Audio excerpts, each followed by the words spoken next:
আজকে বানাবো কাঁকরোলের পুর। কাঁকরোলের পুরের লেগে এবার জলটা গরম করে নিতেছি, অল্প লবণও দিয়ে দিতেছি কিন্তু।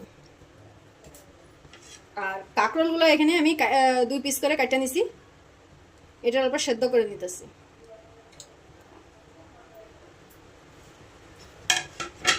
কাঁকরোল সেদ্ধ করে কাঁকরোলের ভিতরে এটা বাইর করে নিছি।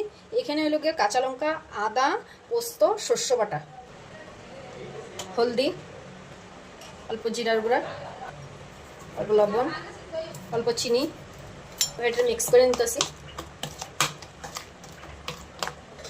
এটা তো মিক্স হয়ে গেছে। আর এখানে হলে ভাজার লেগে ভেষণ, হলদি, মরিচের গুঁড়া আর লবণ দিচ্ছি। আর এবার ভেষণ এটার মধ্যে আমি পুরটা ভেজে নিতেছি।